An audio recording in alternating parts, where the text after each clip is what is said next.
Casper Pedersen leads the classification currently in the King of the Mountains competition.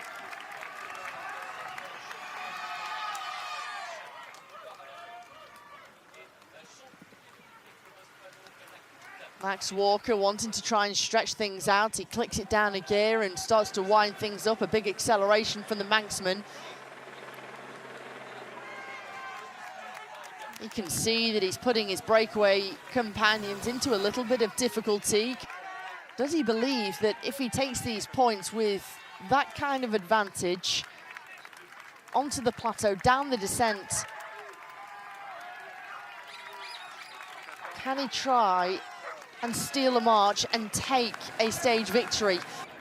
This is really impressive riding from Alex Bourdin. Two Frenchmen cross the top of the final climb of stage one of Paris-Nice. Jonas Vingegaard in fourth wheel in that yellow jersey for Visma Lease bike. Ewan Kostu flicks the elbow.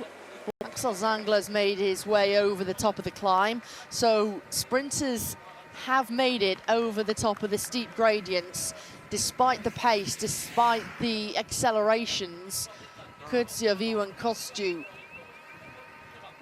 Well, it's been a long, long time for the squad in pink. Can they try and win today? Is Luke Lamperti still there?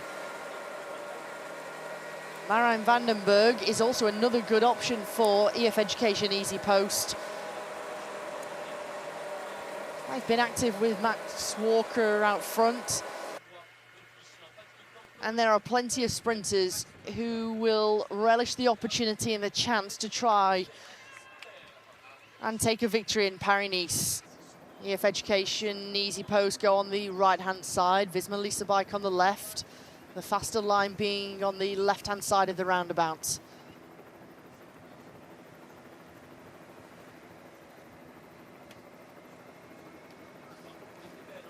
Next one will come with 1.8 kilometers to go, a small roundabout. Both sides are open for the teams to take on.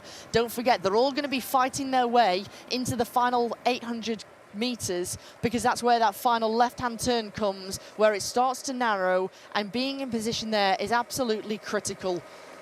Mathis Lebert pulls the plug, as has Max Walker. They're caught by the peloton. Meanwhile, Sebastian Gregnard and Casper Pedersen are refusing to give up here. Patrick Gamper is also caught by the peloton, 50 kilometers per hour inside the final 2 kilometers. Axel Zangler is isolated. Casper Pedersen, he's now done his job out front, and is he going to turn? He is indeed. Casper Pedersen, having spent all day in the breakaway, he's now on team duties to try and help his teammate to try and take a stage victory.